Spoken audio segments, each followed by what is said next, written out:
He acted like a little brat throughout. You should have seen the way he preen and pout. However much we pressed, he would not budge to sacrifice the dictates of this grudge. This was the first time the court endured such arguments so utterly absurd.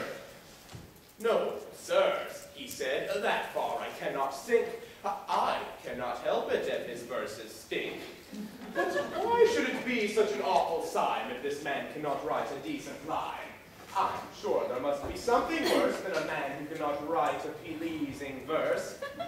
The man's an honored fellow, I must confess. Of courage, merit, art, I have to stress. But with each new praise, I heap more praise upon it. Excepting that he cannot write a sonnet. His wardrobe, dancing, horsemanship's adept. It's just his rhyming that's a bit inept. And if a man writes something that's that laud, he cannot expect us to simply applaud. It ought to be a law, with words so trite, that he should have to burn the thing outright. This was a while ere he had calmed down, and lightened somewhat his displeasing frown, extending this most feeble olive limb, turned to Arant and said to him, I'm sorry, sir, you feel so ill-abused. I only wish I were more easily amused. My greatest wish would be that it inspired my heart to all the praises you desired. A quick embrace cut short the brief confusion, and then the marshal's gabbled quick conclusion. His actions are quite idiosyncratic, and yet my feelings for him are emphatic. The pride which seems as such frivolity has to my mind a noble quality. It's rather silly stuff to have so fought on, and yet I would his attitude it caught on. The better I know the man, the more I wonder at the love he would endure. The character he gets from God above would not, I think, incline him to such love. And given his exacted disposition, I can't see why your cousin's his decision. Such an example surely contradicts the thought that oil and water never mix, or that love's flame demands the inspiration of some kind of a common inclination. And do you think his love is here requited? It's hard to say just when her flame's been lighted. Emotions overcome her with great stealth, and I suspect she doesn't know herself. One sometimes sees she loves, though she's blind to it, or when she doesn't, seems more inclined to it. I fear Alceste has gone out on a limb with one who would be less than kind to him. If he could read my heart and know my mind, he'd turn another way where he might find a love that's of a more responsive kind. One that you might give him, were he not so blind. To tell you frankly, sir, you know I would be glad of anything that's to his good. I would not lift a finger to destroy a love for her which brings him any joy. I could never be a moment sad if he might find a love which makes him glad. But if, as happens often, his fond chase should not be answered with the hoped-for grace, if Solomon should choose to wed another, I'd feel no shame to stand in as his lover. His tender heart to be no sad abasement when his affections find a fine replacement. Nor do I, madam, grudge your tender feeling, which finds my friend so good and so appealing. I cannot tell you quite how often I've found ways in communication to contrive to plead your case. But if we found instead one day these two should turn up wed, I'd be so bold to press my suit if I might so provide a substitute.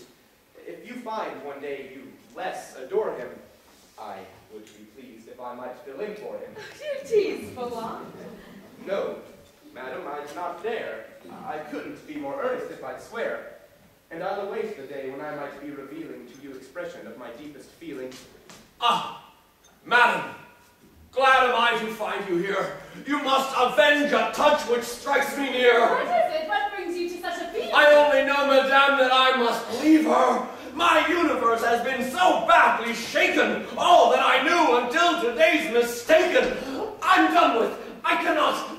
I say no more. Do pull yourself together, I implore. Just heavens! Why combine so in one bell so much of heaven next to so much hell? But please, sir, tell. I'm totally undone. I've been destroyed within this plot she spun. I have been so betrayed by Solomon, who's been untrue to me with other men. But are you certain? Have you any proof? Perhaps you've been the victim of some spoof. A jealous lover may well suppose. Good God, find somewhere else to stick your nose.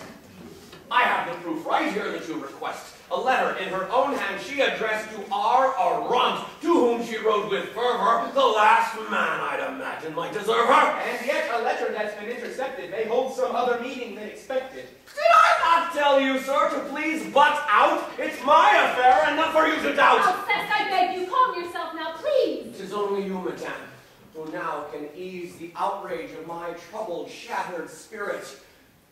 I have a proposition, if you'd hear it. Avenge me on this wicked temptress now, who would betray this fealty I vow. Avenge me for that crime I know you hate. But how, sir? Let us two entwine our fate. Take this heart that to you I here surrender, avenging me upon the foul tormentor. Let's punish her with love that's so devout that all the court and town must talk about. Allow my love to know the final laugh by all the love I give on your behalf. I sympathize, good sir, with all your feeling. It's not that what you offer is not appealing. It's just that in the heat of this confusion, my cousin may yet find some absolution. A lover who's aggrieved quickly reacts, but there's repentance just as quickly slacks. However guilty she may be indeed, a lovely convict may be quickly freed. No storm has winds that match a lover's fury, and yet such storms blow over in a hurry. Oh no, madame, this is no rash attack. I'm done with her. There is no turning back. I'd sooner die before my sad heart gropes to reinstate her in my foolish hopes. And here the traitress comes. I'll demonstrate how far I've come from former tender state. I'll see to it that two of us are plundered and bring to you a heart no longer sundered. For my resolve, Lord, let me not be shook. Why is it that you're giving me that look? What is that heavy sigh supposed to mean? Have you some trouble gnawing at your spleen? There's naught I know to match the wicked sins of which you're guilty. Nothing that begins in all of hell or heaven's worst designs. There's nothing with more evil so entwines. You always know the perfect thing to say. I am not joking with you here today. No, blush and hang your head in abject shame. I know your treason. Righteous is this blame. How well I knew my love for you was wrong and that this thing would happen all along. The very doubts of which you made much mock have helped me see and take this truthful stock. You near convinced me, yet I gave more weight to that fell star which governs over my fate. You lost your chance to get off of this easy. How dare you treat my love so slight, so breezy? How well I know the blindness of the dark, which Cupid fires in his most fickle art, and that dark did never penetrate you, would be no reason for which I might hate you. Had you informed me you felt no such prong, I might have sadly shrugged and moved along. To curse my fate for having wandered through instead of having naught to curse but you. To lead me on, to feed my heart's desire, was stacking lie on lie, piled ever higher until your soul had built up quite a pyre, which now my flame of anger sets afire. From this day forth, come not within my sight. Where you're concerned, I don't know wrong from right, and given how you tread this dual path, I don't suppose I might control my wrath. And if this wrath you manage to incur, I will not answer for what might occur. I must say I am completely amazed. Have you at last gone completely crazed? I've long been crazy. How could I forget? It happened on that fateful day we met, the moment that I thought some sort of charity might be found in a heart without sincerity. Might I be so bold as to ask my crime? Oh, such innocence! It's so sublime! But I'll no more torment you in your fall. Here's a page in your familiar scrawl. Do not pretend that you don't recognize it. The evidence is clear, you can't disguise it. So this is what brought forth all that gush. Can you now look at this thing and not blush?